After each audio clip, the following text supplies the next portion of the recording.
What a week. Facebook went down, Twitch got hacked. Oh gosh, so many things. But do you know what? None of that matters because we're here. It's Friday and it's time for Kickstart Your Weekend. So with Devious Dungeons, Foreboding Forests, and the coolest cats, I'm Phil. Welcome to the Dark Orb.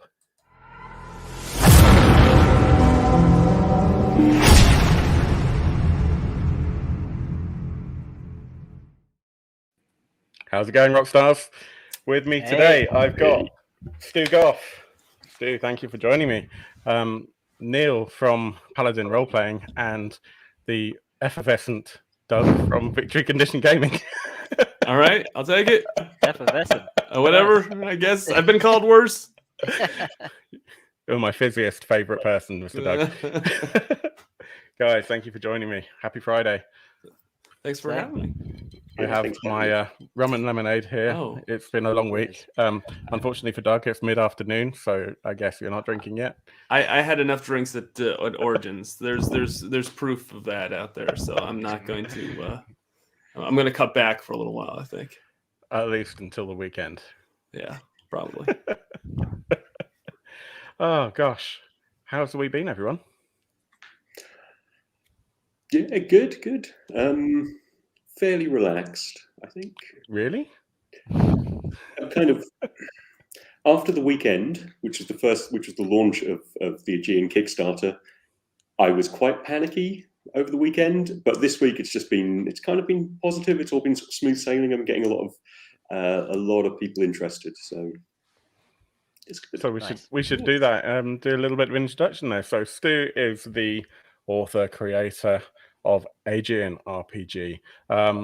You may have seen Stu before on the channel as he came on with Dave to talk about Wild, Wake-Induced Lucid Dreaming. Yes, that's it. Yeah. Which unfortunately is currently in a cardboard box with the always ongoing moving saga that is my life right now. But it's beautiful. Some of them there's a whole stack of them up there. Oh yeah, I recognize the packaging. Yeah. Beautiful book. Tarot card driven, kind of delving into people's dreams game. It's really cool.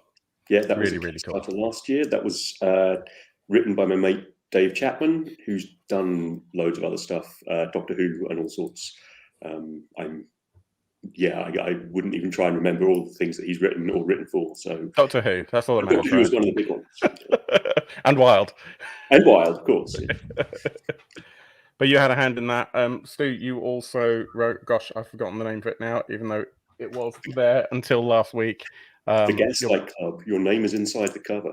Yes, I know. There's just no excuses. The Gaslight Club, which is kind of like a Westworld meets, I don't know, kind of noiry, nightclubby androids thing, which is just great. It's kind of Year Zero-y in the way it runs. And I really like it. I haven't got it to the table yet, but I will. However, Aegean is something that you're working on right now, and we will come to that very soon. Let's just say hello to our friends that have joined us live this evening. So we have Jason Mohammed, Andy Brick, Victory Condition Gaming, whoever that guy is. I've never heard of them. Dave Seamark from Effect Podcast. Who? Very good to see you. I don't know. I think he wrote some Alan RPG or something, or had a hand in it anyway. Yeah, the Wombat mechanics. Aegean. Yeah. The Wombat mechanics in Alan RPG, you know. Yeah. Oh, it's good to see you. Who? Dave who? Dr. Dave Who, yes. Before we get on to Kickstarters that are currently running, let's start with that burning question. Did anyone have anything in the post this week? I'm excited. I mean, I got a couple bills that I can talk about if you want to talk about that. Sure. Tell us all about your life, Doug. No, let's not go into that. That's depressing enough. We don't need to. This is supposed to be an uplifting stream, right? Well, it could be. Well, I got something a bit more interesting than bills. What did you get, Daniel? I got this very lovely book Arc. Let's do this. It's so And pretty. I mean, that cover I- right there reminds me of Dave McKean. That I've is got gorgeous. so I Beautiful. forked out the only slight bit more for the limited edition cover, and I'm glad I did. I haven't had a chance to read it fully yet, but I've read about half. It's only slim, but so far I love this game. It's just fantastic. Nice. So it's written by and I'm going to probably mangle this name, but it's spelt the same way as tomatoes, so I'm going to pronounce it the same way. It's written by someone called Mamatos, if anyone can correct me. They're on probably that speaking in American English, pronunciation. so it's probably Mamatos, I would guess, but I've got no idea Yeah, either. that's true. Yeah. Well, in fact, she's Filipino or Filipina, maybe, based in Manila, and very, very impressive because she has written, illustrated, and laid out this book. It's kind of a one-person effort, and it is spectacular. It really is. Yeah. If this is an example of what's going on in the Southeast Asian role-playing scene, which I know basically nothing about, I must admit, then it's something I need to look much more at. It's absolutely beautiful. Let me see if I can show you. I know my picture's a bit grainy, it's a bit dark in here, but look at that. That is awesome. Oh, that's very cool. So it's this very kind of stylized kind of art, but really nice layout as well. I have very, very backer lovely. cancellation remorse over this one. You should do. Well, I just knew I wouldn't get around to running it, and I love having RPG books that are art books, but I've got a lot that are that I won't run, and I didn't feel I could justify buying a book that I definitely wouldn't run. But Well, the thing that attracted me, because I certainly am going to run it. Good. And hint, hint. Yeah. There's a couple of really nice things about this. So the central conceit is that the doom, the apocalypse, the end of the world is upon us. And before you play, you set how long in game time or in like real time you want to play for. So you say it's going to be a one shot, or it's going to be exactly 3 sessions, or it's going to be however long you like. And then at set points, again, real time, the doomsday clock advances. And not always by a fixed amount, which is quite cool. So there's this the idea is it's like high tension. There's this kind of race against time to try and prevent the apocalypse before it arrives. And I think that's a really nice idea. Yeah. Really simple mechanic. It's a D6 roll under. So you just add your, it's kind of stat plus skill, not quite, but almost. You add those, and then that's your target number, and you try and roll under that on a D6. Pretty straightforward, but it has got a bit more crunch to it. I think if it was just that, I might find it a little bit too light, but there's a bit more. There's separate rules for if you're acting as a team. There's a nice sort of bond system where you have a numeric rating as well as a more narrative rating for your bond with the other characters, and you can, depending on the strength of your bond, you can then help other people either more or less. And various other little kind of tweaks. There's an interesting magic system. I just think it looks great. I'm keen to run it. I think really interesting. It sounds really great, and I loved the style of it. I just knew that my brain is not really geared for creating stories at the moment, which is really terrible as a GM. But there's just so much going on. I figured by the time everything that's currently going on is resolved, there'll be something else, or there'll be a second edition or something. Dave says, sounds like 10 Candles. Yeah, that's good. 10 Candles is really good. Yeah. Jason. Eric, yeah. I still haven't played it. I mean, we've got a bunch of candles, so I probably should. We got a bunch in bulk at Costco. So I was talking to my friend about my friend was talking about 10 Candles with me, like I think about a year ago, and they were saying how like there's nothing in the rule book that says you can't snuff out somebody else's candle. So it just says once your candle goes out, that's it, you're done. And like, so someone just reached over and went and snuffed out their candle and was like, can you do that? Like, it doesn't say you can't. It just says once your candle's out, you're done. So that's mean. yeah. Jason says he received Traveller Core and Sea of Thieves RPG. Nice. Sea of Thieves does look great. Sanjuro says local battle mats, wilderness books. I'm really freaking envious, and I'll tell you why. I was under the impression that that wasn't delivering until December, and I'm almost mad that they're early, because knowing that and knowing that we were going to be probably moving house, mine have been shipped to my mom's. Mine have gone to my mother's, and I'm going to have to do a family visit to get my books back, damn it. Just to get your stuff. I mean, you know, ignoring the fact that I really do need to see her because I haven't seen her for a few weeks, but, you know, still, my terms, damn it. Phil's totally the Kickstarter backer that just isn't pleased no matter what. This is true. It's like they delivered early, god damn it. They delivered late, god damn it. I expect delivering late, so I'm you know, I should be absolutely delighted that it's early, but I'm just not. That said, I've got something that has been dispatched from China, and I've got no idea what it is. Yeah, I just had this the generic, hey, something has been dispatched, and it's just awaiting to leave China, and I'm like, this random person's name. It's obviously going to be a Kickstarter because I haven't really ordered anything else ever. But I've got no idea what it is, unless it's a coffee advent calendar, but I really doubt that.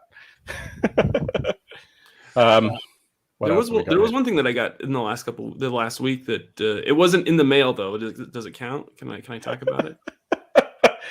After those of us who are in the UK laugh at this, the 4 Candles RPG set in hardware stuff. Doug's like, what?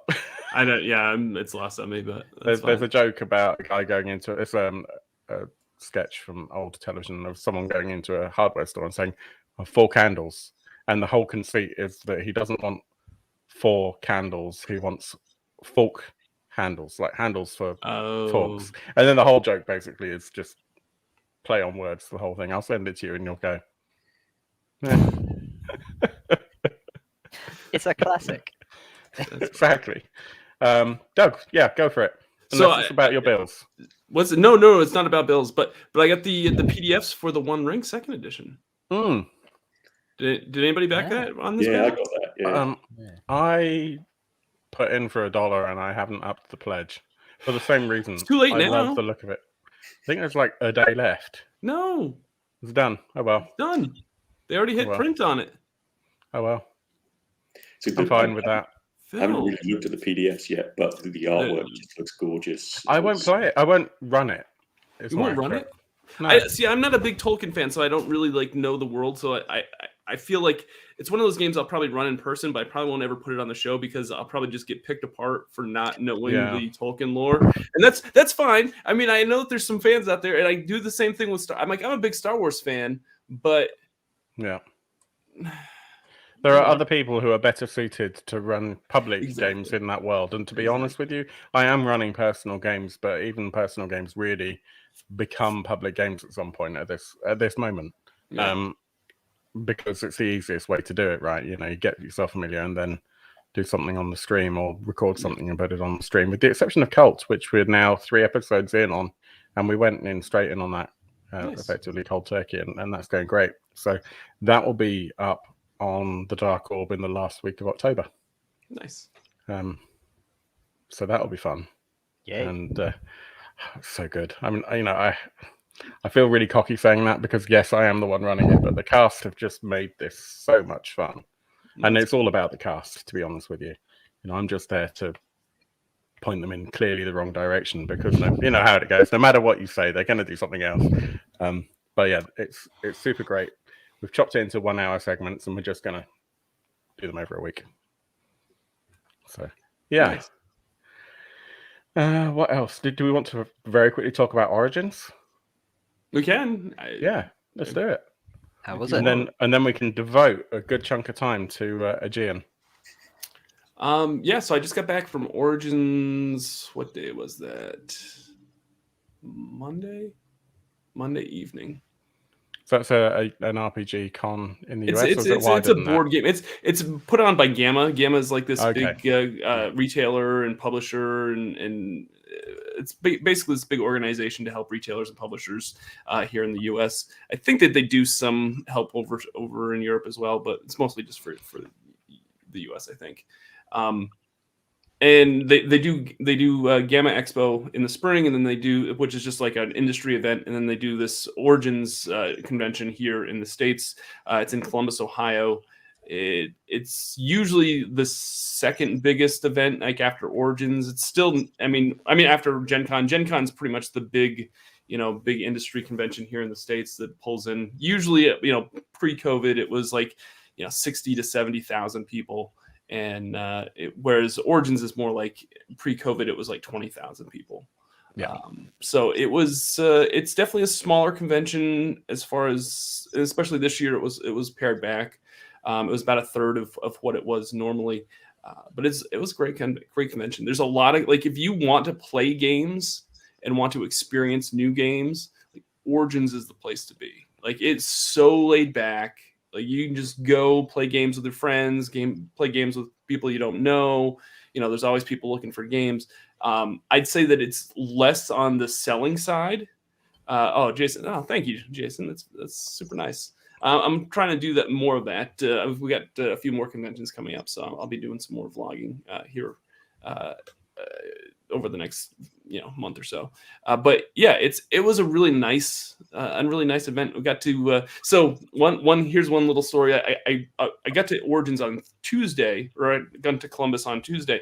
The Wednesday there was like this retailer thing, because they have like these retail like workshops and seminars for retailers in the US here.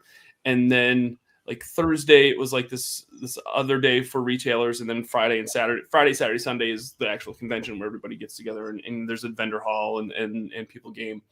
I get there on Wednesday and I'm like, okay, I know Free League has signed up for this retailer aspect of these 2 days. I don't know what I'm supposed to be doing, because no, and I get there and I check in. I'm like, hey, I'm Doug. I'm with Free League Publishing. I just want to make sure that I'm not missing out on anything. We signed up for something here for the retailer days, and I want to make sure that we're not missing anything. And sure enough, I look down, and on the table taped down is this schedule of premiere presentations for Thursday, and it was a list of all these publishers. And sure enough, what was 4 o'clock? Free League Publishing. And I'm like, okay, I guess that's a thing. So evidently I have a presentation at 4 o'clock to do for a half hour. So that was interesting to know, less than like 24 hours ahead of time. And so Doug, I have to ask you then, were you able to fill half an hour with just talking crap about Free League games, or was that a challenge for you? It wasn't actually all that difficult.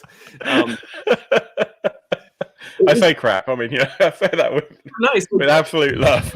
Educated crap. We've all been to those training seminars, right? Where we go into the room and like it's just somebody talking, and they have like a slideshow, and it's just like they're reading from a script pretty much, and it's like blah blah blah blah.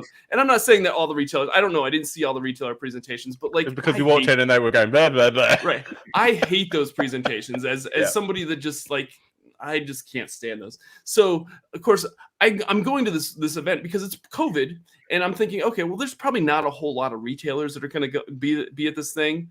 And like when I peeked my head into like the presentations that were taking place on Wednesday, it was just like one little conference room, and there was like a handful of people in there. And I'm like, oh, okay, well, Thursday will be like that. I'll just go to like this one conference room. It'll be a handful of people. It'll be really nice. I'll just talk about one-on-one with folks for about a half hour. I show up on Thursday, and they're like, yeah, you're about 10 minutes early. You're about to go on next. I'm like, oh, okay. And I open the door, and it's just like these big 2 conference rooms, and it's just packed with retailers. I'm like, oh crap. Like, what the hell? So I go up front, and I'm like, hey, I just want you to know that like I did not realize that this was a thing until less than 24 hours ago. And I just went in. I stood up and I talked about Free League Publishing and what we do. Told them all about this new game called Mutant Year Zero. No, I talked about all the stuff that we've got coming up, all the stuff that's going to be hitting in Q1 of 2022, and did you start off with, I've seen things you people wouldn't believe? No, I should have. But yeah, no, it was super nice, and you know, it was like very, very casual. There was no like PowerPoint presentation that I had, and I just because you haven't got a licensed copy of PowerPoint. Well, I do. I know. I do. I'm, you know, but had I known like weeks ahead, I would have prepared something a little more fancier. But you know what? Sometimes it doesn't matter, because the problem is when you do a PowerPoint presentation, people spend more time reading the presentation than paying attention to the detail. And a lot of people, as their presentation, just read out loud what's on the PowerPoint, and that's not what you need. No, and quite a bad way of it's supposed to be quite a bad way of like retaining information as well. If you're trying to read and listen at the same time, apparently it just doesn't go in. It was super great, because like here I am thinking, oh my god, this is, you know, I'm just kind of just going on the fly, just kind of like sharing information about what we've got coming up, what's been really successful for us at Free League Publishing, like. And I said at the end, I had a little Q&A, just like, hey, if you have any questions for us, let me know. I'll be glad to answer what I can. And you know, if you want to talk to me about anything after this presentation, feel free to come up to me and talk to me during the convention, during Origins as well. I'm really glad to listen and see what we can do to help you out and everything. The response that I got was amazing. Like there was like, I figured that people are gonna be like, oh my god, this guy didn't know what he was doing. He's just like, you know, they sent some US guy that, you know, does their YouTube videos. Like why, you know, they're just basically blowing up. But there were so many retailers that came up and were like, we're so excited to carry your stuff now. Like, so I think that the fact that I didn't present it, you know, I didn't present it as like, you know, oh, this is what we're doing, blah, blah, blah, blah, blah. I think that actually kind of like lowered a lot of people's guards, and like people are like willing to listen and I think it kind of fairly well. I think it well represents the brand as well, in that Free League is originally like a grassroots company, right? And although everything is very polished and everything looks great and the content is very, very good, it still has those roots, and it's still a little bit punk in that regard. You know, do you know what I mean? And I think people forget that. There's something authentic about that, you know, like, and we've even talked about this in our company meetings. Like we've got a Free League booth, and it's basically just, you know, we have like a table, we've got some backdrops, and we've got tables, and we've got books like stacked up, and we're like selling across the table and stuff. And like, then there's just like publishers that have like these really large, elaborate like setups. And that's great. And I'm not saying that I'm not trying to knock that at all, but there's something really authentic of just having like a product in front of you and just like handing it and showing it to somebody and being like, and just talking about it and like letting the product speak for itself. You know what I'm saying? Absolutely. Like, and just having that one-on-one, like we're not like screaming in your face as much with like our logos and everything. I don't know. We've been very successful doing what we're doing, but I do think we probably make some changes going into 2022. But it was just really, really nice to not only like listen to the feedback. I talked about Origins and how the response was really positive at Origins, like people coming up and saying that they love what we do. It was really great to see that here at Origins as well. There was a lot more education, I think, at Origins than there was at Gen Con, just because I think it's mostly a board game convention. So folks aren't really as tuned into the RPG scene. So there was a lot of people just asking about what we do, more so here than there were at Gen Con. But like the amount of retailers that were coming up and saying, hey, we carry your stuff. We love having it in our stores. You know, we can't keep it in, you know, on the shelves, you know, or the new retailers were like, wow, I didn't realize that, you know, you guys are doing what you're doing. I can't wait to stock your stuff. And that was just, it was worthwhile for being there. And I'm really excited to go back next year. And I do really love the way that the Free League does have it's a small catalog of very diverse games, which I think is great. And obviously with things coming in like the One Ring and the recently announced Blade Runner RPG, plus the original stuff, Coriolis, Mutant, etc. from the lands. It's like they touch on pretty much every kind of major genre, but not in a really kind of in your face way. It's just there, and if you want it, then it's really accessible. They do very good takes on their particular genre as well. Like Coriolis, because it is a wonderful game, wonderful setting. Yeah. I did mishear you though, and I thought you said they do very nice cakes. No. I mean, they might. I don't know. I mean, apparently Doug missed out on a donut, so I don't know if that's related. Could be. I love donuts. Yeah, there was this great donut place at Columbus, and that's the real reason why I want to go back. Do they have the ghost pepper chili donuts? No. They see. Somebody actually suggested this donut place to me when I was on my way to Columbus. They're like, "Hey, check out this place. It's called Destination Donuts. It's in like this really nice little market in across the way from the convention center." So I went, and a place is really good when they only have like 4 donuts like every day, 4 different flavors of donuts, because they don't try to like just sell everything. They focus on like 4. I'm like, oh my God, this is going to be amazing. And it was. I think I put a little vlog video up about the donuts. It's like 6 minutes long, and like 5 minutes are just me talking about these awesome donuts. Was that Columbus, Ohio? Columbus, Ohio, yep. See, I think I'm going to have to go at some point, but mostly because I really need to do a pilgrimage to Cedar Point at some point, which is the big amusement park there. It's basically all roller coasters, so... Columbus I'm all over that. Columbus was great. Like, there's a great amount of food and restaurants, and man, I can't wait to go back. And you're really pleased that you get to expense a bunch of it. I mean, I do get to expense some of it, but like, it's a nice city. Like, it's I mean, not that I'm trying to knock Indianapolis. Indianapolis is fine, but like, you can tell that like the convention center and Lucas Oil Stadium, which is like right next to it, however successful they are is how successful the city is. And you could just tell that based on the fact that the convention center has been empty for a while because of COVID, like a lot of the businesses had to close up shop in Indianapolis, tourism, and it's too bad. But I think they're in Columbus. They've been able to survive, pretty much all the stuff that's been going on over these last 20 months. 20 months. 20 minutes.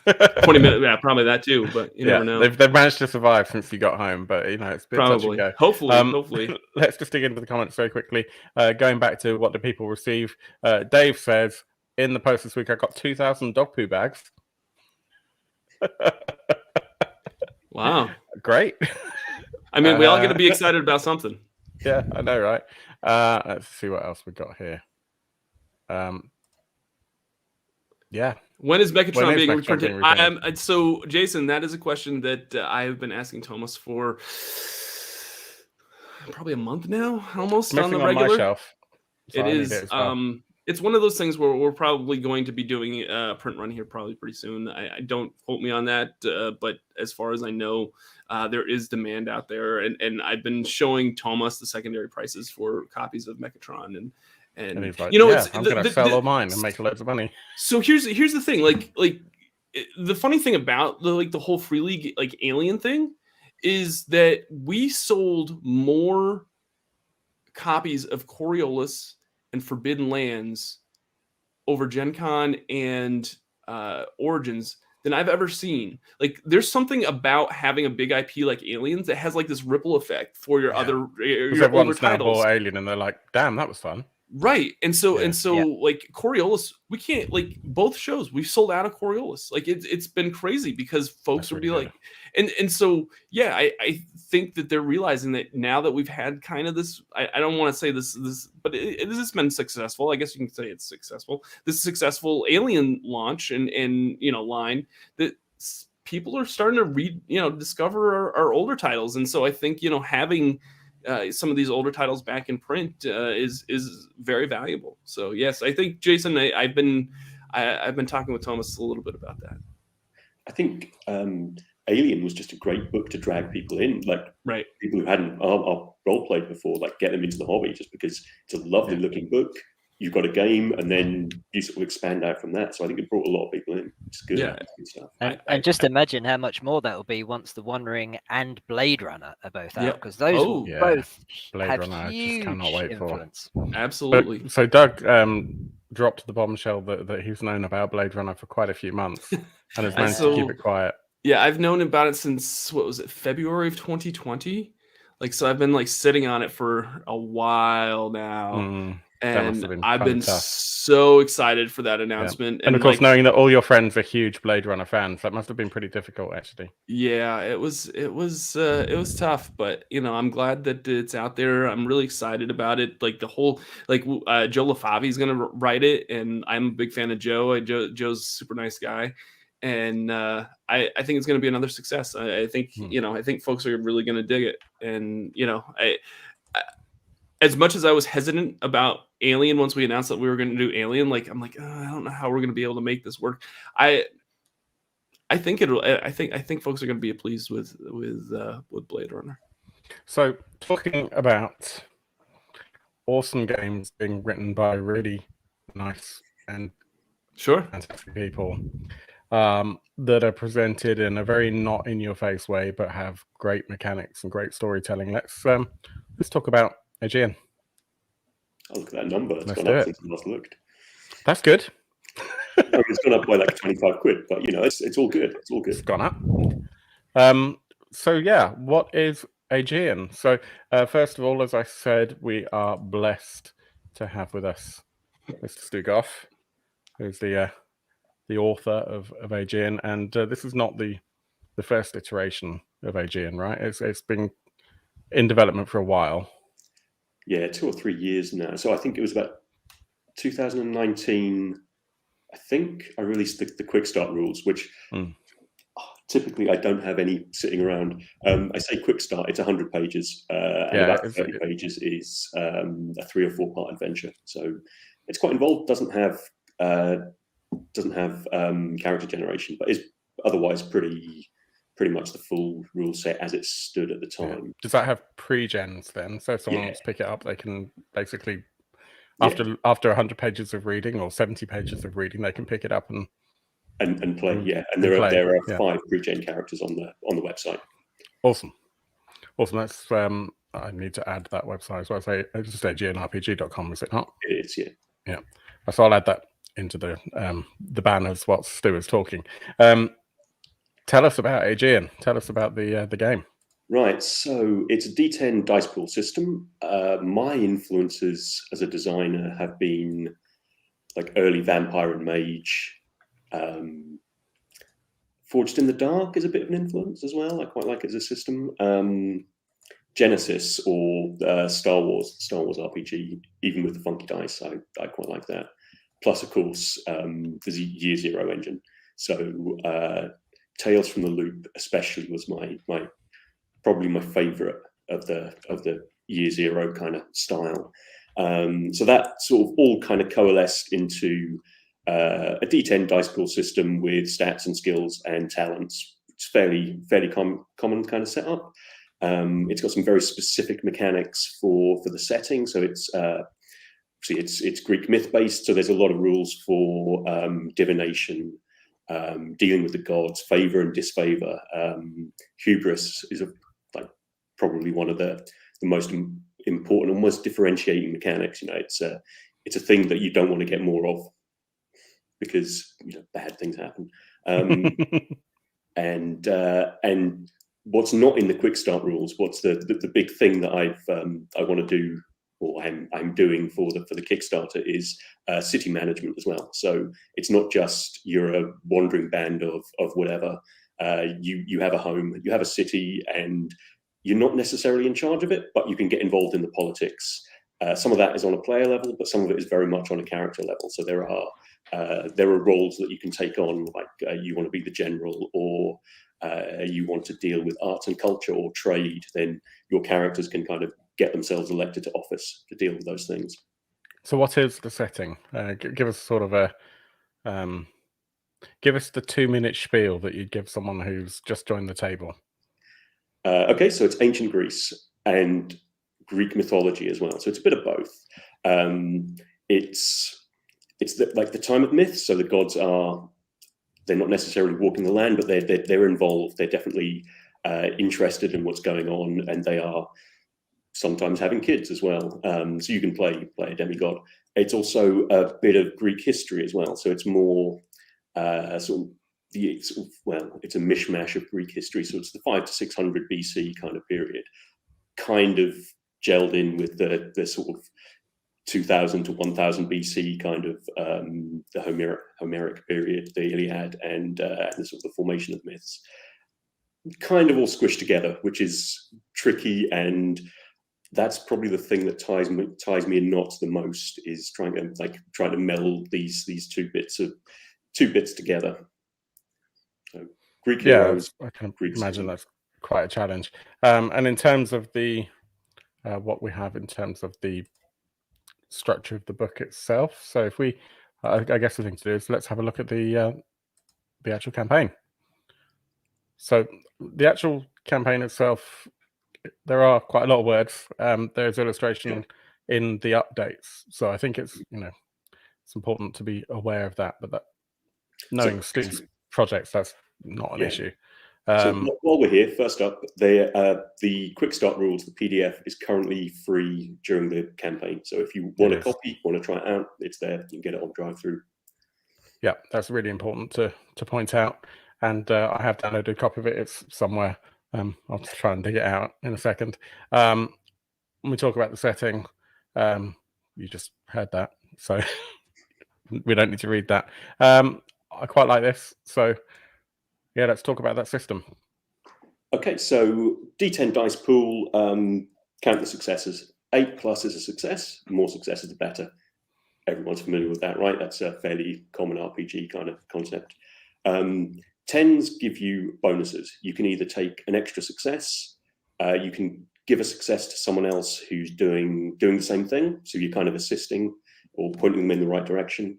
You can activate some kind of item properties. They require a 10 to activate, like you want to get the savage quality out of your sword, then you need that 10.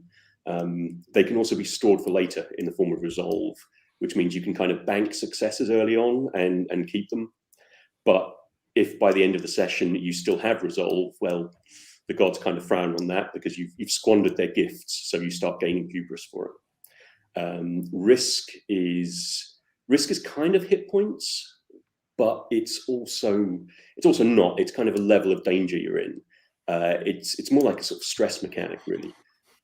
You're not injured until your risk goes over your endurance, and then you start taking wounds and stuff for penalties and that kind of thing. I'm actually thinking of, at the moment, it's a fairly straightforward wound system. I'm thinking of putting in a critical hit table in there, just to sort of like make it a bit more interesting, spice it up. We like tables. Nice. We like tables. I mean, sorry, go on. I've got DCC right here, and that's basically all tables with a little bit of fluff. So yeah, I'll add some tables. Yeah, so that's something I'm thinking about. But risk is also, you can voluntarily take risk to gain extra successes. So you could say, actually, I need to succeed here, right? This is important to me.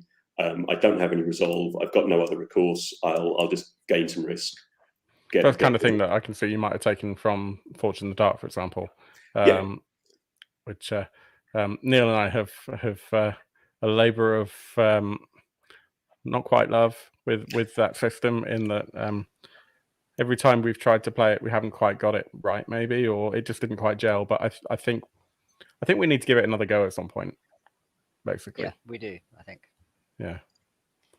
One thing, Stu, one thing I really like that really leapt out at me when I was looking through the Kickstarter page, I really like the way you've got this mechanic that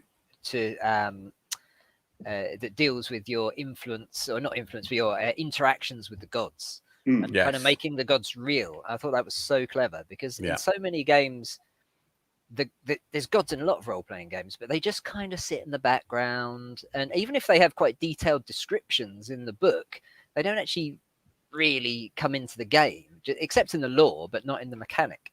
And so I love that. I think that the way you've done that is really to make it very real. That, you know, whether the gods are real or not is almost irrelevant, but there's this kind of interaction that you can get there. I thought that was really clever. I like that. Right. If it's real to the character, then that's the same as the god being real, right? So it doesn't matter if they are or not. It's whether they have an impact or not. But yeah, thanks. That was kind of one of the things I really wanted. I wanted to make it feel like Jason and the Argonauts or something like that, not just a generic fantasy with names in the background. You know, it had to be part of it.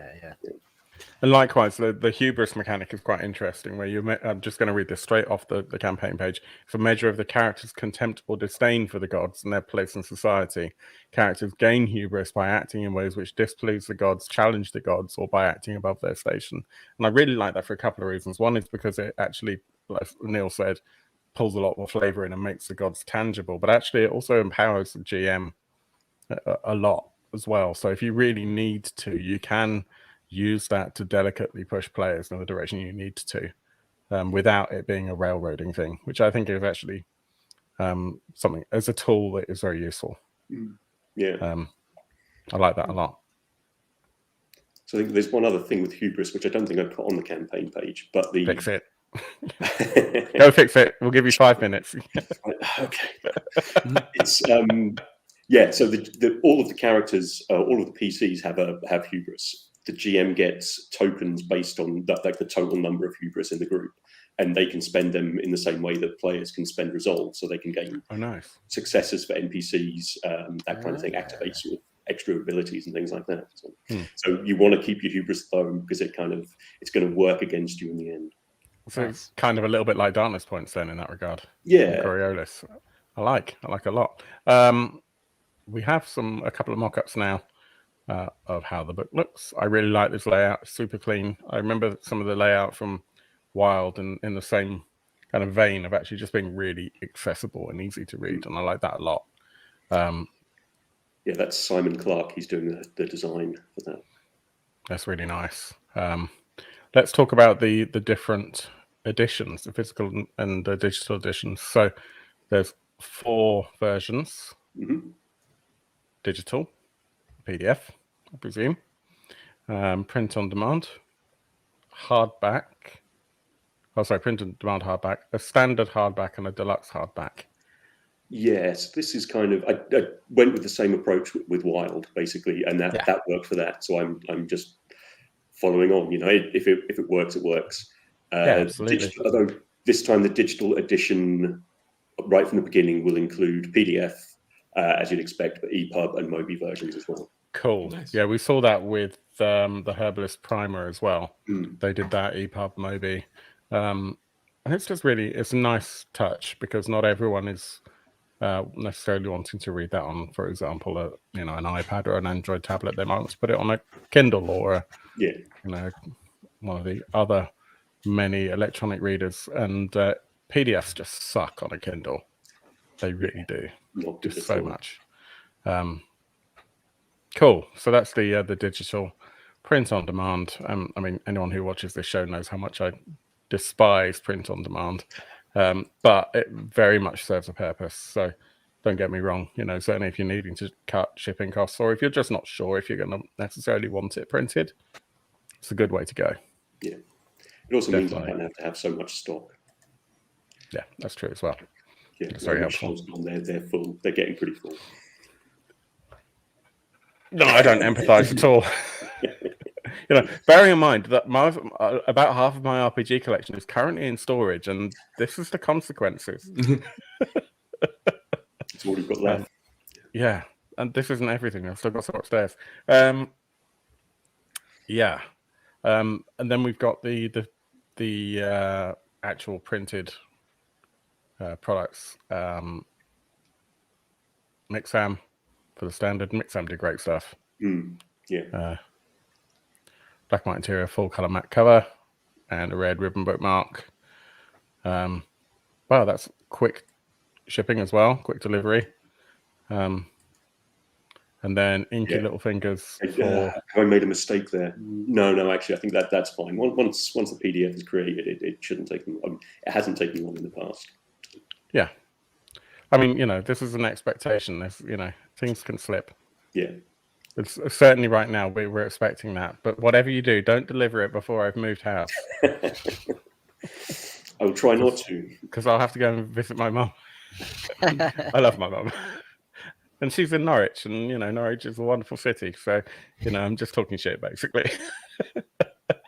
The deluxe edition, that's going to be a buckram material. So is that going to be very similar to what we had for the Wild deluxe edition, like we were saying earlier? Yeah. Although, and so yeah, it's going to be the same concept. It's going to be a gold foil cover but this time, instead of having a stretch goal, the slipcase is going to be just included in the deluxe edition. Nice. Yeah, and Inky Little Fingers, they printed all of Wild. They do the bells and whistles very nicely. That was such a lovely book, the Wild book. I got the limited edition, and I mean, the production qualities are just great, and I'm trying to think of a best way to put it, but like the hand feel, the tactile nature of it, it just it drips with quality. Basically, it's not like a print on demand. Damn it. So we'll just have a look quickly through the stretch goals. So currently we're looking at, in total, we are at 4,284. It's gone up again. And the target is 6,000. So touch wood, we are going to see funding on this. Yes, of course this is our first week, so I'm quietly confident. I was a bit. We should be absolutely fine. Yeah, at the weekend there were a few cancellations, and I was kind of a bit nervous, but quietly confident now that we've got another week through. Yeah, you'll be fine. You'll be fine. I'm certain. 6 1/4 digital tools, printed character sheets 6.5, square dice tray. Neoprene. Is that going to be an add-on?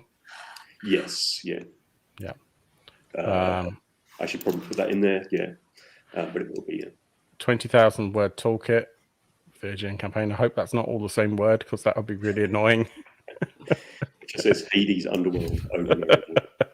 I am a fish. Thank you for adding community copies. I think that's really cool. Actually, I'm changing my mind about that. I don't want the community copies as a stretch goal. I don't think it should be a stretch goal. And I was sort of thinking about that earlier in the week. So I'm going to change that, and I think there will be community copies. I think it will be based on the number of backers total instead. Oh, yeah, I like that. I think that's a nice way of doing it. Yep. Yeah, because I wanted to give something back, and this seemed like a good idea. But the more I'm thinking about it, the more I think it should just happen. It shouldn't be something that you try and achieve. It should just happen.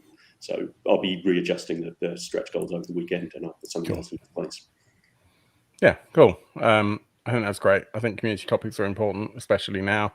So many people in our hobby and even in the industry have unfortunately fallen foul of the global situation. So it really get a lot of kudos to me for that. Not that that's worth anything at all. Still nice, though. I mean, that's actually a negative modifier, but you know.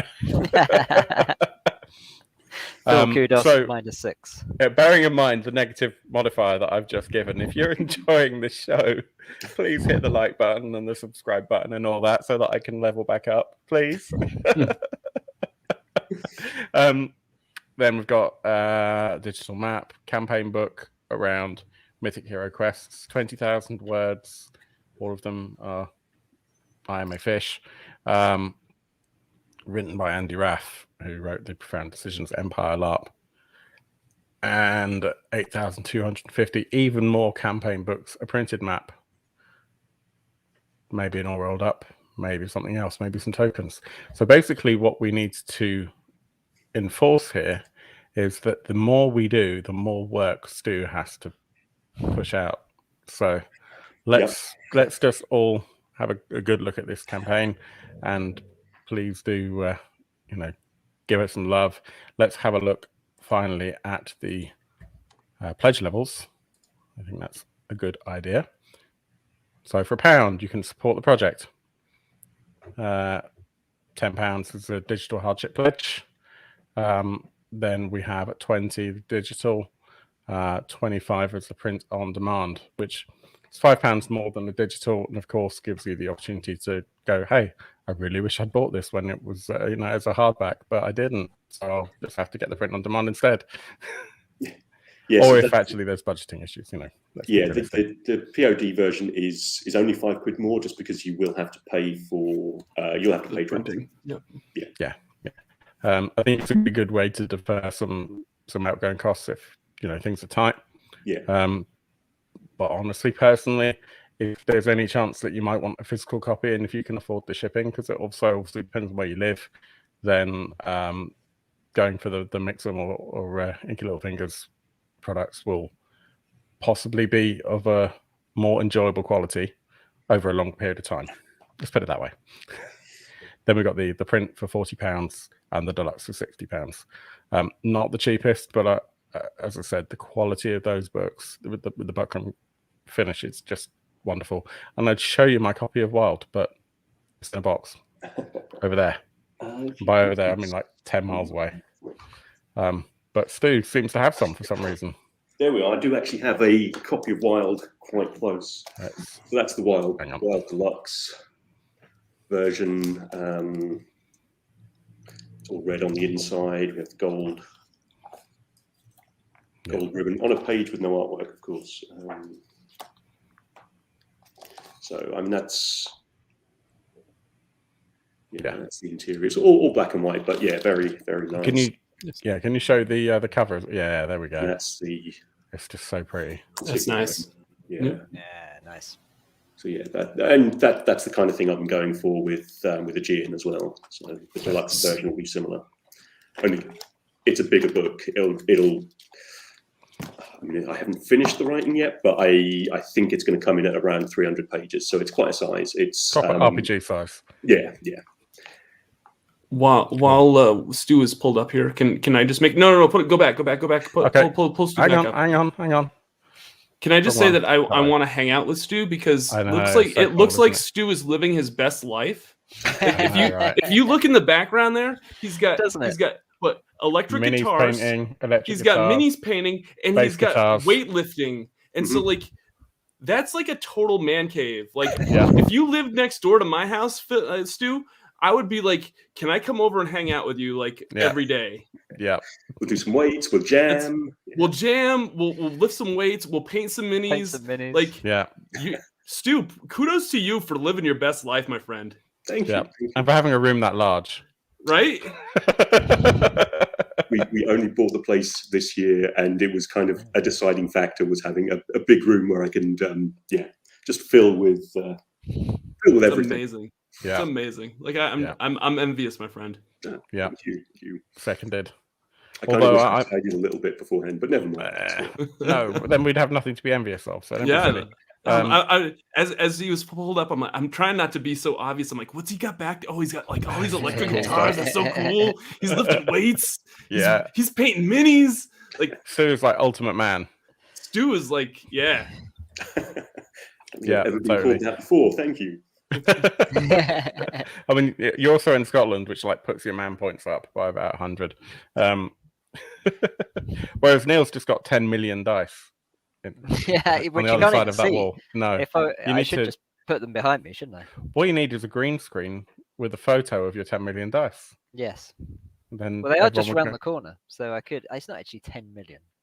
I mean, rounding up not to in 10 this million. room. I've probably got 2,000 or 3,000 in this. Which, if you round up to the nearest 10 million, is 10 million. Yeah, that's true. So yes, Aegean RPG. We are at. Let's have a little look. £4,284 of 6,000, 130 backers, 22 days to go. We'll do a little reminder in a couple of weeks' time to make sure that people remember that this project needs to be looked at.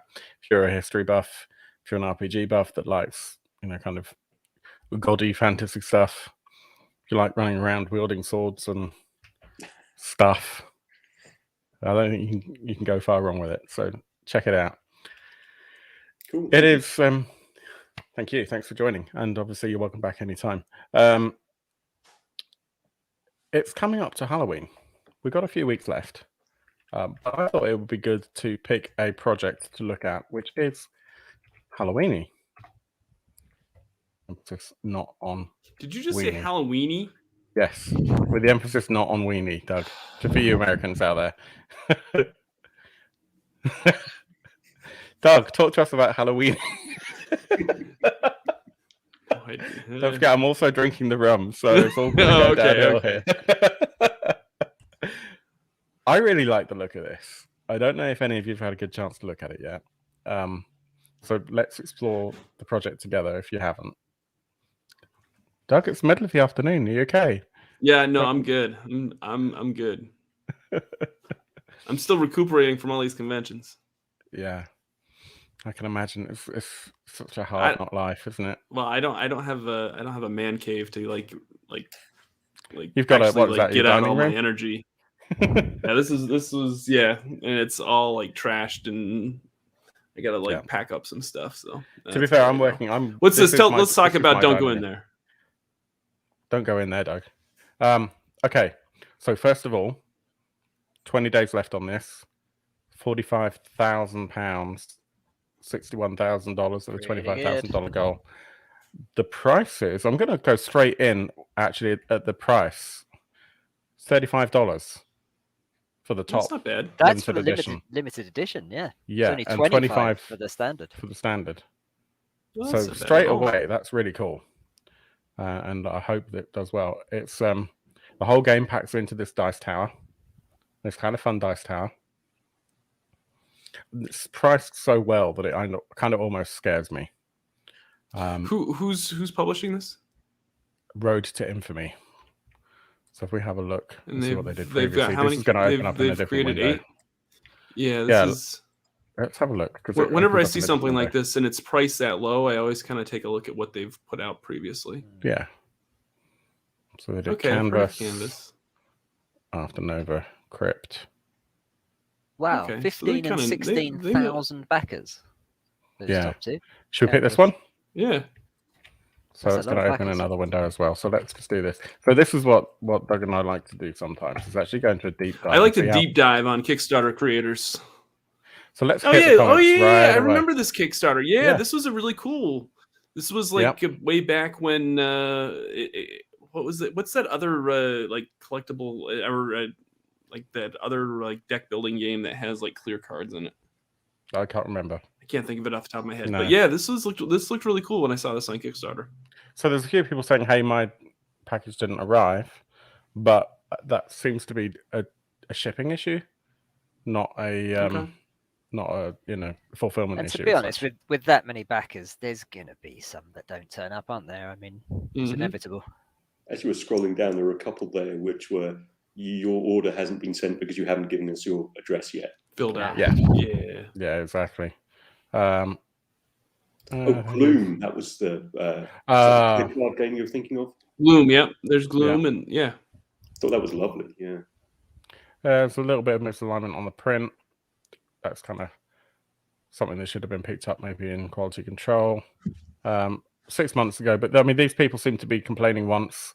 They send an email. They haven't come back and complained again, from what I can see. So, I think that's fair. Yeah, I remember this campaign. It was pretty. Yep. And again, really low price, a little bit more expensive, but you can kind of see why. Very art heavy, as is the expectation. And it's a really nice little campaign. So going back to don't go in there. Let's have another look. So another thing about price, actually, with Don't Go In There, I guess because it comes in a small, lightweight box, the shipping is also very reasonable. I think it's only it's $15 to the UK, which at the moment that's really not bad at all. No, not bad at all. No, absolutely. Conceit is you are a meddling kid wandering too far into a creepy haunted house. You knew you shouldn't touch anything, but like any protagonist in a horror story, curiosity got the best of you, and you've now accidentally awoken, and a weevil presence in the house. You have to undo the curse to escape with your sanity, and it comes with glow-in-the-dark dice, which is great. I mean, you're not going to be able to play the damn game in the dark. I was going to say, why? I've never really understood glow-in-the-dark dice.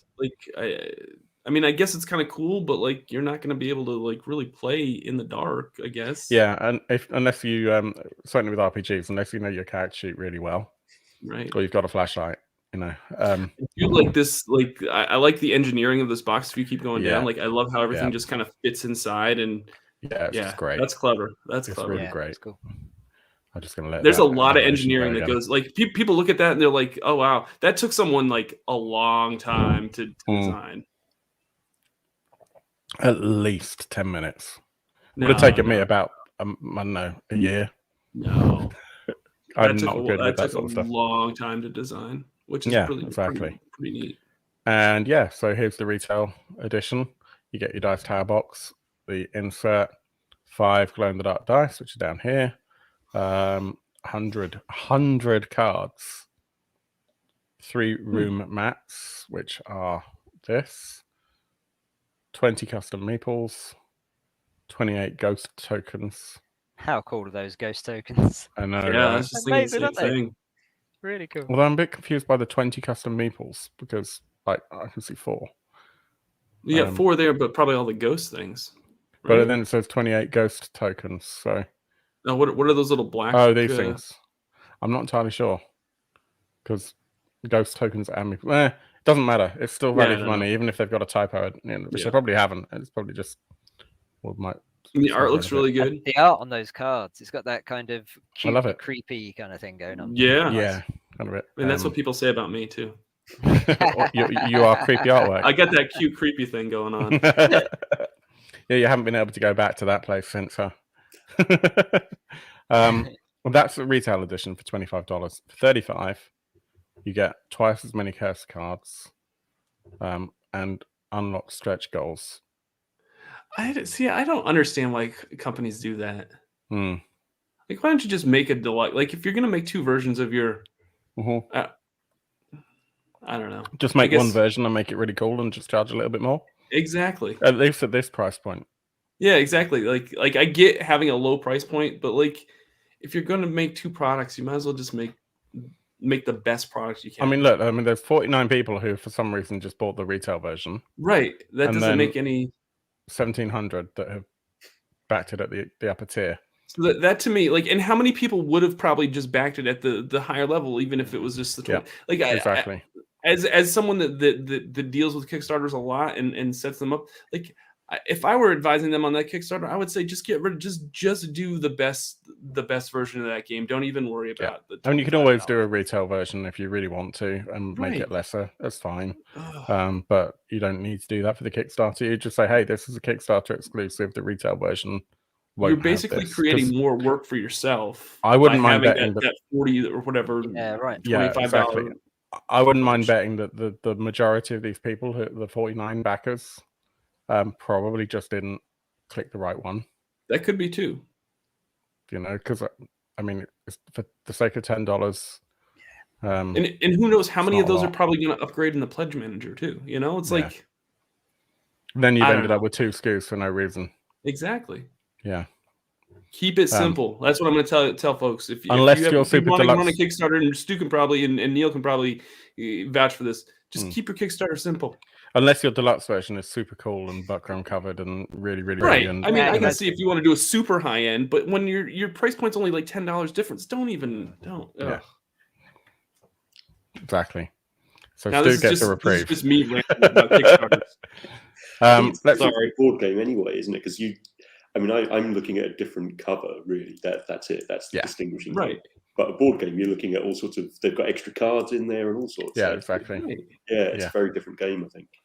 Yeah. And especially if those cards add more value to your and more gameplay, just make the $35.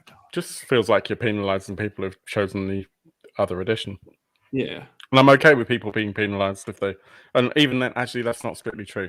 I'm not a huge fan of, but I can tolerate the idea of penalizing people who didn't catch the Kickstarter because there is a bit of a club thing, I guess. But it's still kind of a dickish move.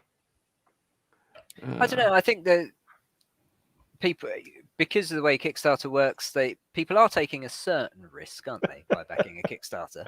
Yes, absolutely. So I think it's nice to kind of acknowledge that maybe with a Kickstarter special. I can kind of see why people do that. Doug is disgusted. I hate when I don't know. It's just, and especially since they've been on Kickstarter and they've been successful on Kickstarter before, you would think that these were things they would know that you're just creating yourself more work. Anyway, disgusted of Vermont sometimes. Actually, in the chat, Joel has made a good point that it's price diversity, right? So it's making people think that they're getting something more by having the I guess, but you're still creating more. I mean, if you've got a good product and you've priced it well, like it doesn't matter if, like, I don't know. I won't. Yeah. This isn't the Doug rant about Kickstarter stream. This is let's talk about let's just very quickly say, I mean, in the service industry and also in retail, you have like your very cheap model that you don't want people to buy. Right. Then you have the one that's incrementally slightly less expensive or considerably less expensive than the top end model. And normally the difference between the top end model and the next one down is not actually as much as it looks. Because you kind of don't want people to go for that top end model. You want them to go for the one that's lower down that has actually probably a more significant margin.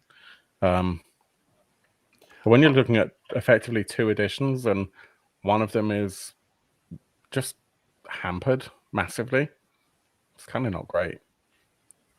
And for $10 difference, who can't afford, like, if you can afford to buy it, you can afford the extra $10. Most likely, yeah. So with that in mind, there was a how to play. Okay. Oh, yeah, right there. Kind of hard to read. Play with any combination of 6 curse card types. Going further into the haunted house can get you your first choice of the cards. But you risk getting haunted by more ghosts. Curses are bad. When you dispel a cursed card, flip it, and now its curses don't count. Don't get too many ghost tokens, because you get more curses, and the person with the fewest curses wins. Seems pretty simple. I think it said that you can do it in half an hour. There's a print and play version, which is even cheaper. It's ages 10 plus, so it's not going to be super complex. Yeah, it's a nice little it's a nice little filler game, you know. Yeah, exactly. Is there anything interesting in the funded? An idea of scale. That's handy. And some more stretch goals, more cursed card types, which no doubt you can only get. And here's the other thing, like the limited edition, like your Kickstarter, your stretch goals are just for the limited edition. Yeah. Like, so no, just do the limited. Just do. Sorry. Okay, I'll shut up. Sorry. I think this is important. And obviously they're not going to make any changes, and they know that their model works for them. Yeah. But in this example, where your price point is only $10, $10 difference, yeah. Yeah. Kind of look. They've got a new backer. They've got another backer at the $25. It's probably Eric. Eric probably is backing it. Like just so then that way. Eric, thank you so much for backing this project, by the way. Yeah. At the Doug Go In There edition. At the Doug Go In There edition. Oh, man. I really like the product. I think it's great. But I do agree with you, Doug, that it would be nicer to just have the 1 edition, or make the price point more significant, so then it doesn't just feel like you're taking the piss, if that makes sense. Like, even if the limited edition was $40 instead of $35, if then it was more than just cards that was different, if there was something else different about it, then maybe it would feel a little bit more like you're getting something more exclusive. Yeah, I'm just not a big fan of, like, okay, $35. Like, they're pushing the $35 level. Like, that's what they're pushing. Yeah, they are. So why even put out the $25 version? Because you're just making it more of a headache for yourself. Yeah. I don't know. Anyway, I'll stop. I'll stop my old man rant about. It's all right. You can start a new one in a second, my friend. All right. That's Don't Go In There. It's currently funding. It's got 20 days to go. It's $35. This looks a lot of fun, though. For the Phil edition, it's $35. For the Doug edition, it's $25. Back it or don't. If you back it at the $25 level, let me know, because I'm kind of curious as to how many people will back this at $25. I mean, there will be a few. Clearly, it's gone up by. It's gone up again. No, it's still at 50. 50 backers for the one, 1,700 for the other. 15 at the retailer pledge, which is interesting. Which is basically get access to the pledge manager. Yeah, I quite like it. It looks fun. Let's talk about the other piece of artwork we have on the intro splash screen. Two. Yeah. Now, we've already said, or I've already said, I'm not the world's biggest fan of Forged in the Dark. That said, Forged in the Dark has a lot of its roots in Powered by the Apocalypse, and I've only started really playing Powered by the Apocalypse recently. Like in the last year or so, I've started playing games that are derived from that. And that includes things that are loosely derived, like Spire, as well as things like Monster of the Week. And we're currently running Cult, which will be on the Dark Orb towards the end of October. So I'm really a big fan of narrative stuff. Like Stu, I cut my teeth on things like Vampire. So narrative-driven role-playing games are my background, as opposed to kind of the D&D miniatures-derived role-playing games that a lot of people grew up on.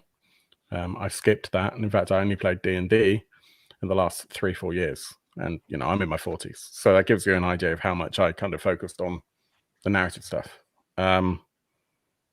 Not to say I don't enjoy D&D. Every time I played it, I've enjoyed it. It's just not my go-to style of game. Chew is a foodie crime drama about cops, crooks, cooks, cannibals, and clairvoyance, based on a comic book by Image. I don't know the comic book. I've read some of it. My girlfriend used to get it, so I've read sort of like maybe like half a dozen issues or so. It's quite good. I mean, it looks fun. Kind of bizarre, but there's a link actually in the Kickstarter. You can read the first issue online for free. Cool. And I did this afternoon, and I thought, I've never heard of it before, but I thought it was great. And in fact, I'm gonna buy a bunch because I really thought it was good. Yeah. I mean, I'm looking at the role-playing game. I am tempted because I'm getting, as I said, more and more into these sorts of games again, after quite a long hiatus, really, from role-playing. The fact that it's forged in the dark, is a bit of a turn-off for me personally. But as I said earlier to you, Neil, I think it's something that I need to try again. And I played Blades in the Dark. Every game is slightly different, and I love the concept of this. And I should say, for anyone watching, Phil and I have the same experience of Forged in the Dark, because I ran Blades in the Dark, and I am completely open to the possibility that I just didn't run it very well. Maybe that I didn't understand the system properly.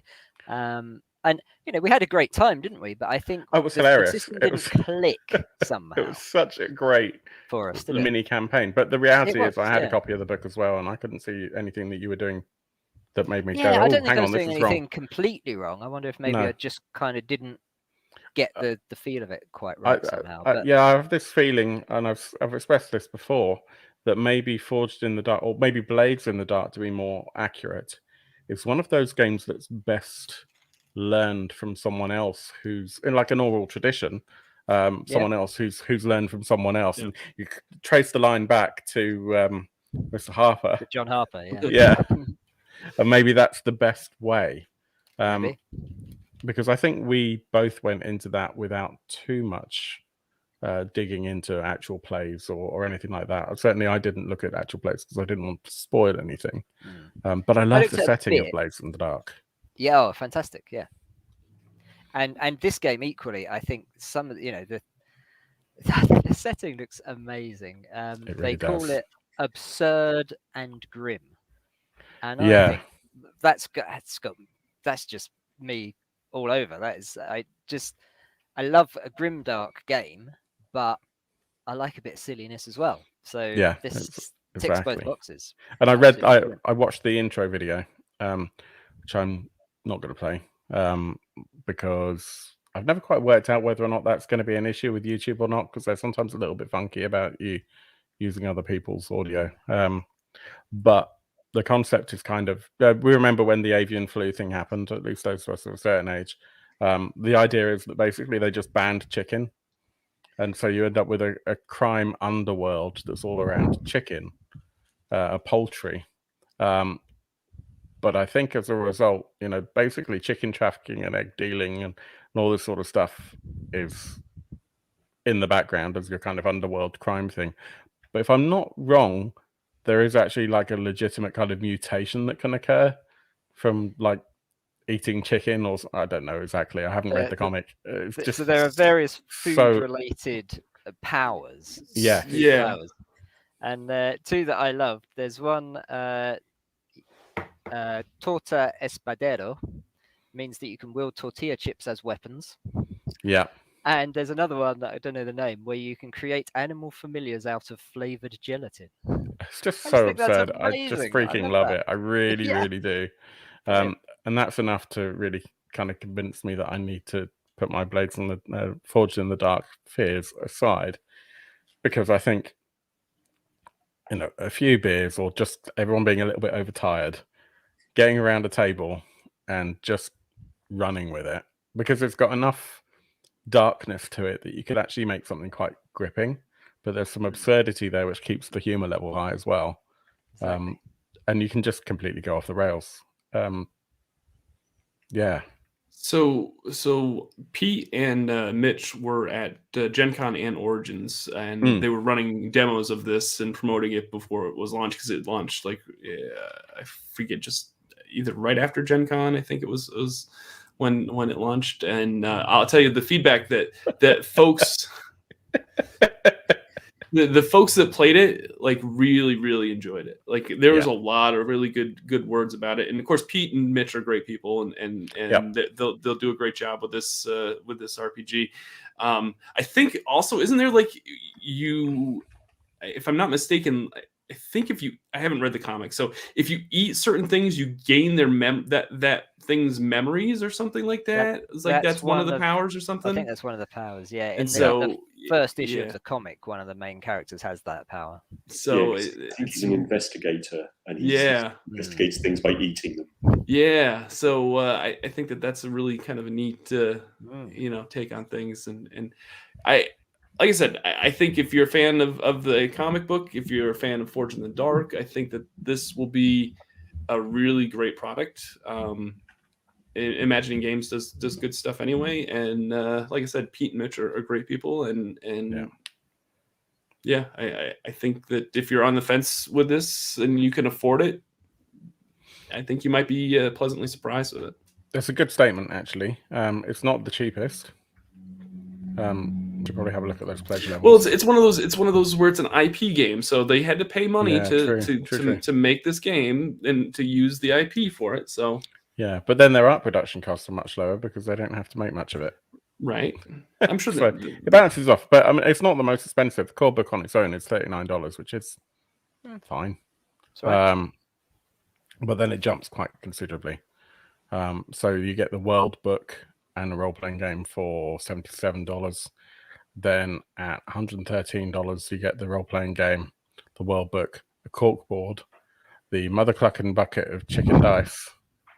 I love that as well. Some color character sheets, an FDA badge pin, because you are playing as you play as FDA. I can't recall. That's right. Yeah, the FDA have become the most powerful law enforcement agency in the world. Yeah, which is not far off the truth. And PDFs unlocked. $157. You get the limited edition holographic books in a slipcase with Rob Guillory's new original cover art for the RPG, and everything else is basically the same, I think. Oh, you get an extra pin, a secret weapon Poyo pin. So I think that's probably the level I would go for personally, because I'm a sucker for a slipcase, basically. This game screams convention game to me. Yes. This would be a fun convention game. If you're getting together with a whole bunch of friends that you see maybe a couple times a year, and you just sit around and you have zany stories, that is this will create like RPG sessions that you'll probably be talking about for years and years and years later. Yeah, absolutely. With And your the covers are friends. nice. I love these covers, like the original comic book cover and the special edition covers as well. This is freaking genius, although I'm not looking forward to how that hits with the shipping. Likewise with the this, which is, I presume, not a corkboard. It's just it's a dry erasable. So yeah, it's a dry erase, like a Pathfinder map, I guess, which is great. I have no problems with that. I think that's a really nice way of doing it. So then you've got something usable, which you can just scribble stuff on. Character sheets. Oh yeah, I saw on here. Sorry for getting myself distracted. The playbooks. So that's basically your character classes. We've got the expert is a highly educated luminary in their field. Hotshot is brash and stops at nothing to crack the case. The inspector is a shrewd detective and veteran professional. The lowlife is an informant who works outside of the law. The mascot is an innocent soul who acts selflessly to support others. Prodigy is a talented newcomer with unique abilities. Veteran is too old for this shit. An established leader with a wealth of experience. And the wronged is obsessive with a dark past. They're hell-bent on uncovering the truth. So you've got a really nice selection of kind of very stereotypical tropes there, but enough variety there that you can pretty much pick anything that you can think of. You know, create very easily a personality within the FDA that you can find an archetype for that won't be too much of a stretch, I think, which I really like. Yeah, you're right, Doug. I think as a convention game, it would be great. I think it would probably be very good as a game for streams as well. For the same reason, you can probably knock something out in 2-3 hours. It reminds me in that way of City of Mist, which is a game that we're going to be giving a go at some point very soon on the channel, hopefully. There were a couple more editions here, and these are more interesting because you get to create things. So the jump is quite high. It goes from 157 to 189, and you get to cook up a food power. So basically, you get to make up a food power for the game. I think it's interesting that they haven't put a limit on the number of those. Yeah. Oh yeah, right. But I guess they're relying on the fact that not everyone's going to jump in on that level. Philly chog steak. Man, I really want a Philly cheesesteak. I miss the US so much. You get to create a faction, and you get a hat. I've seen these hats. Look at these. Oh yeah. So you get that instead of it being an add-on, and you get all the other stuff, the deluxe edition of the book and the slipcase, etc. And then it jumps up to 289 from 227, and you get it included as an illustration, which is pretty cool. I mean, I can imagine, particularly if you're a fan of the comics, to go for that level, if you could afford it and get yourself as an illustration, that would be pretty cool, wouldn't it? It would be really cool. And then the retailer edition does Poirot's Honest. And then there are a couple of others where you get to include in Poirot's Wrath. So I don't know the difference between Poirot's Wrath and Freaking High. I haven't dug into it, but they are things. And Mason's private message. Mason's Savoy will eloquently let you in on a little secret. A conspiracy will work with Mason to deliver your top secret private message. Pass. That doesn't mean a lot to me. But that doesn't matter because technically I'm not quite the target market for this, in that the target market originally is going to be people who know the IP, know the product. That said, I think it's damn awesome. I really like it a lot. Me too. A lot. And yeah, I might have to reassess some of my other projects in order to consider it, to be honest with you, so that it can be sent to my mother. Your mum's going to be getting a lot of parcels.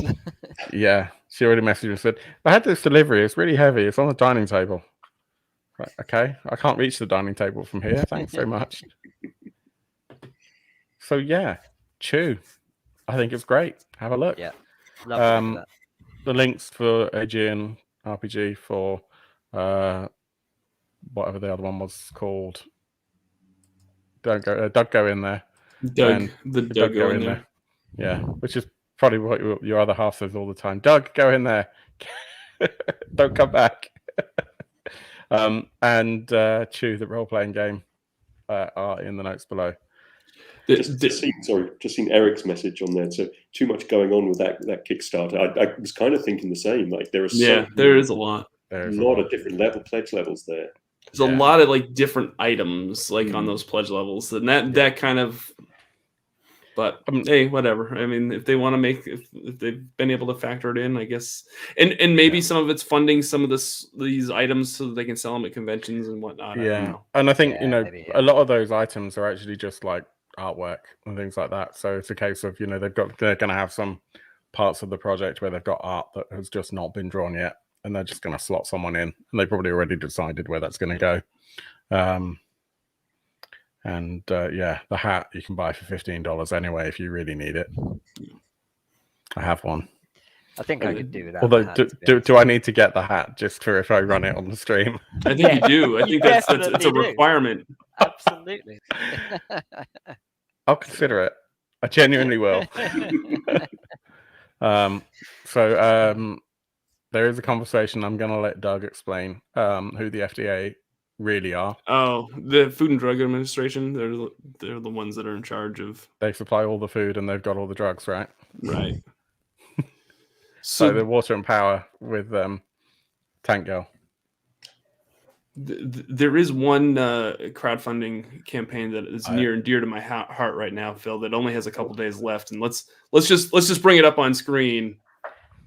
Transformers HasLab. Where is it? Where is it? Right here. You want to celebrate George, don't you? That's what it is. Transformers Victory Saber. Like, come on.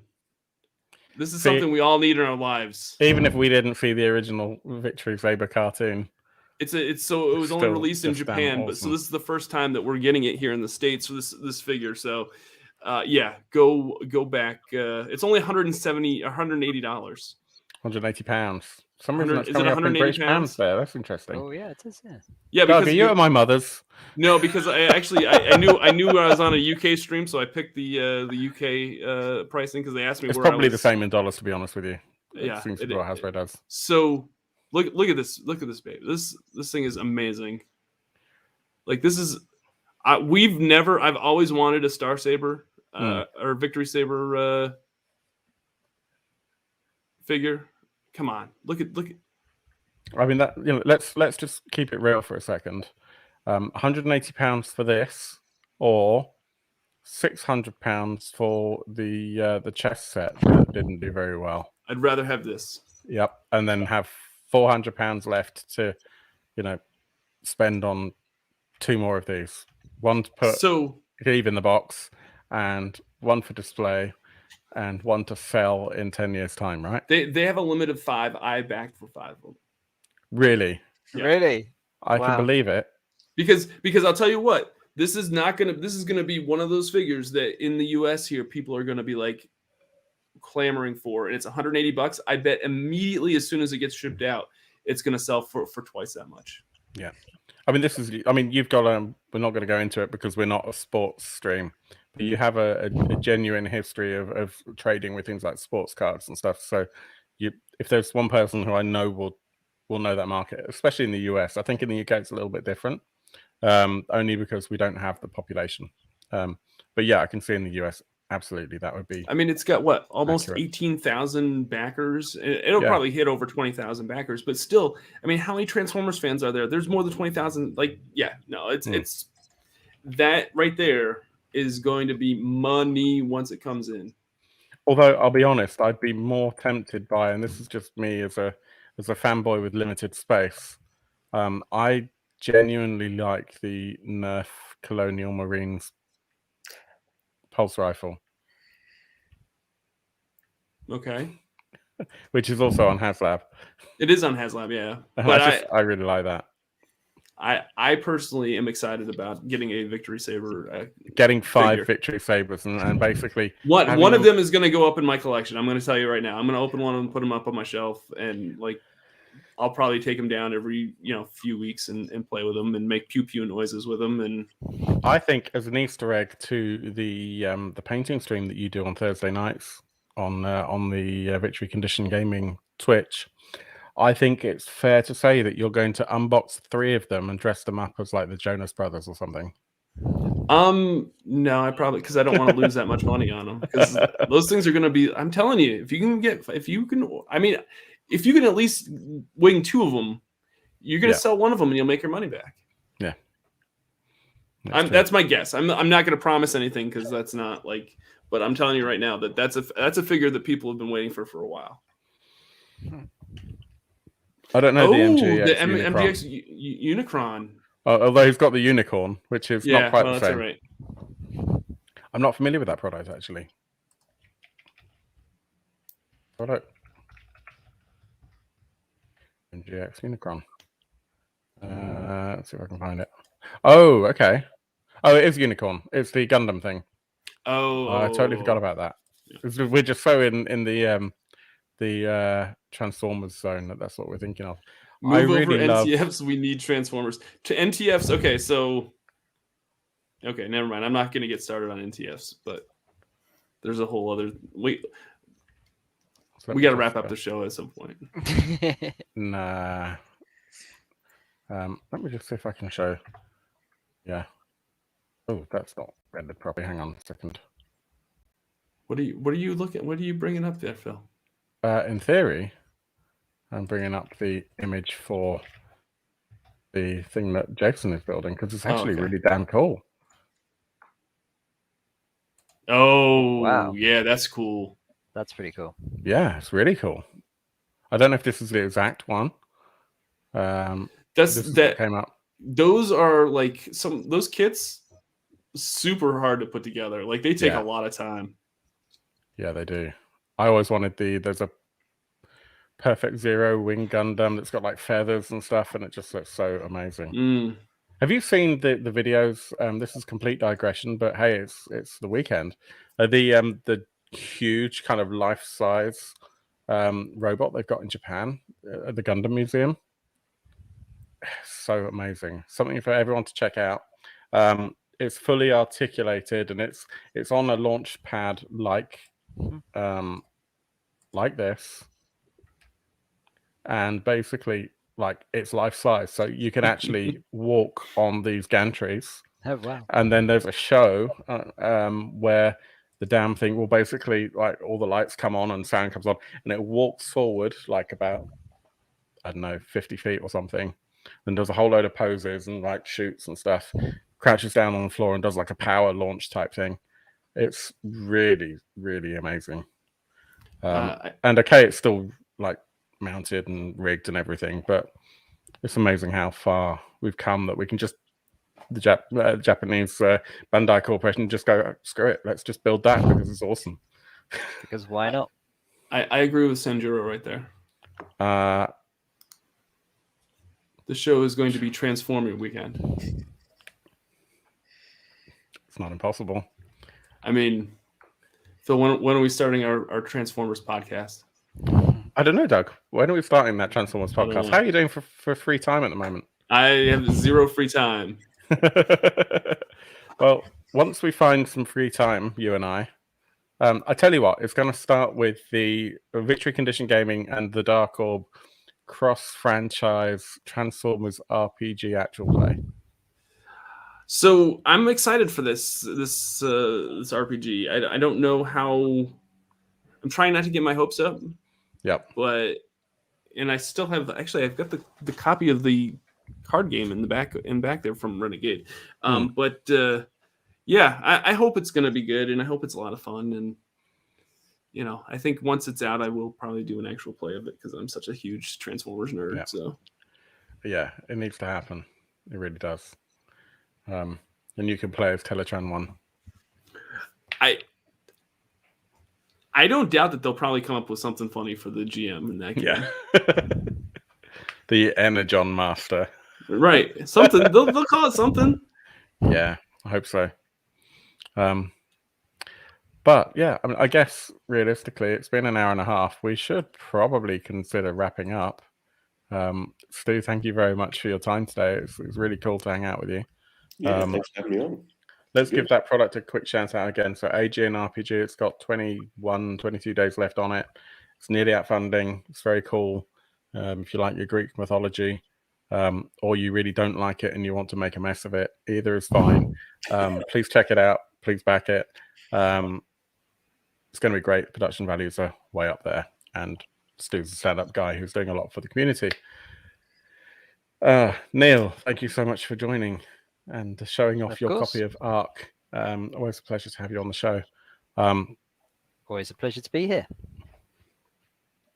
Just trying to think what we've got next. If we're doing anything, we probably need to do an actual play at some point when we have time and drag you into that.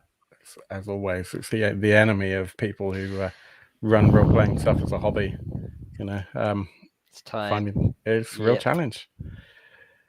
Mr. Shoot, pleasure as always. Thank you for joining us. Thank you for having me. You can see me, you can check me out on YouTube, or I'll be at Stu's house working out. I was going to say, you can see me, and then you pointed up. I'm like, huh. I mean, it's either YouTube or Stu's house, because I'm headed there next, because that's much more fun than where I'm at right now. Let's start there, Doug. How can people find you? I don't know. Stu, you want to give people your address? Because no, don't do that. No, you can find me at Victory Condition Gaming on YouTube and Twitch, and just Google Victory Condition Gaming. You'll find it. We have all sorts of fun and stuff there. So, and then more than likely you'll see me at conventions all over the US, which is a lot of fun as well. And in the UK and Europe, hopefully. Hopefully, I mean that's kind of the plan for next year. I think that's kind of the thing that's happening. So we're gonna finally have that beer, right? Yeah. I'll have to finally get my passport. Yeah, you're only gonna be allowed in if you wear one of those chog hats. Oh, I have to get one of those to get into the UK? Yeah, it's a new requirement. Oh, okay. Yeah. So Stu's already here, so he doesn't need one of those hats. Although winter is coming. I might get one anyway. Yeah. Stu, how can people find you? So www.aegeanrpg.com. we-evolve.co.uk has more of my games. Has a bit about Wild and stuff as well. Or on Twitter at Stoo Goff. That's STOOGOFF. Yeah. And also, obviously, goes without saying, the Kickstarter, which is live right now at time of recording. Neil, how can people find you? And remind people what you do. People can find me at paladinroleplaying.com, or just Google Paladin Roleplaying for our Instagram or Facebook or whatever. We make dice and other cool stuff for role-playing games. Accessories, I guess you could say. You totally do. Very quick bit of PR, I know, at the end of the show, but so please, if you enjoyed, then like and subscribe. We have a Discord. You're welcome to join. We also sell swag at RedBubble, and we have a Patreon. So if you'd like to become a patron, then check us out on Patreon. We're just the Dark Orb on Patreon. Thank you very much to those of you who joined in the live comments. So to Mohammed, to Yoel, to Jason, to Bruce, Dave, Andy. C. Mark, whoever he is. Sorry, Doug? Andy. Yeah, Andy. Can't forget Andy. Eric. Andy. Is that everyone? I think so. I'm sure I'm forgetting someone. I don't know. Andy. Make sure to thank Andy. And Andy. Sorry if we've forgotten anyone. Yeah. No, I don't think. Oh, shoot. Andy as well. But yeah, if we've forgotten anyone, then my apologies. But, thank you to everybody that showed up. That's been a lot of fun. We'll be back same time, 8 p.m. UK time next week on Friday. Going to try and get a couple of actual plays on throughout the month. Time has slipped, unfortunately, but we will definitely have Cult on starting on the last Monday of October. That is Gallery of Souls, and that has been great fun. So without much further ado, thank you once again to everyone for joining, and I hope your dice rolls are way better than mine. Take care, everyone. Thanks very much. Bye. Thank you. Bye. We're coming.